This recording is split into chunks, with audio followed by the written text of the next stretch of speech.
कि आप शंकर भगवान को जल चढ़ाएं, थोड़ा सा जल पात्र में रख लें। जहां पूजन कर रहे हैं, जब थाली से पूजन, पहले सबसे पहले तो जल ही चढ़ाओगे ना, जल चढ़ाने के बाद उस पात्र को रख लें, थोड़ा सा पानी उसमें बचा लें, 2-4 बूंद, 8 बूंद, 15 बूंद, 20 बूंद, 1 चुल्लू, थोड़ा सा। भगवान शिव की आराधना करी आपने, दिया बत्ती करा, पूजन करा, आराधना करी, मंत्र जाप करा, घंटी का नाद करा, और भी लोग आए उन्होंने भी भगवान का नाम लिया। जब घर की ओर प्रवेश करें, पूजन की थाली जब लेकर चलें, तो जो कलश में जल हो उसका आचमन कर लें या अपने ऊपर छीट लें, उससे सुख का अनुभव होता है।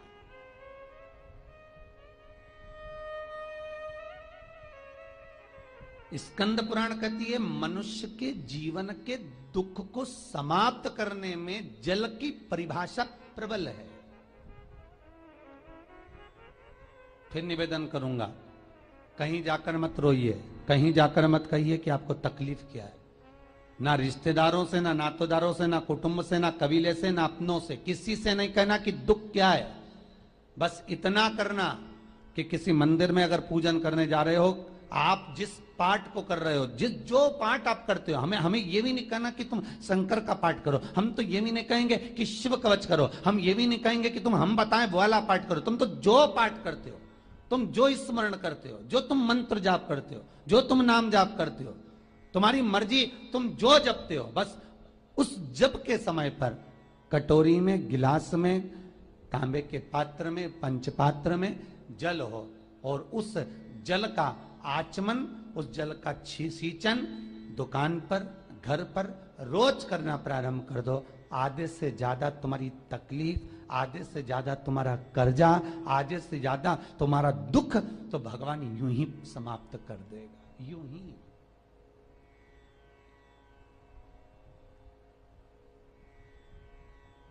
हम जल कौन सा सींचते हैं भगवान, अपनी दुकान पर पानी कौन सा छोड़ते हैं, अपने घर पर जल कौन सा सींचते हैं। जब मटके में से भरकर लिया है, कुंड में से भरकर लिया है, आपने घर में नल में से भरकर लिया है, और वो पानी लाने के बाद में अपन सब दूर छीट दिया। अपन वो वाला पानी कभी नहीं छीटते जो रखा है, जो आराधना के लिए रखा है, साधना के लिए रखा है,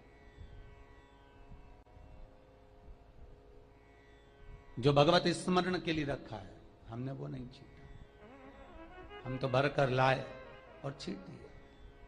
अरे भाई, बहुत दुख है, बहुत तकलीफ है, बहुत कष्ट है, कहीं मत भटको। जिससे तुम्हारी अच्छी पटे उसका स्मरण कर कर, उसका भजन कर कर, उसका कीर्तन कर कर, उसका नाम जाप कर कर।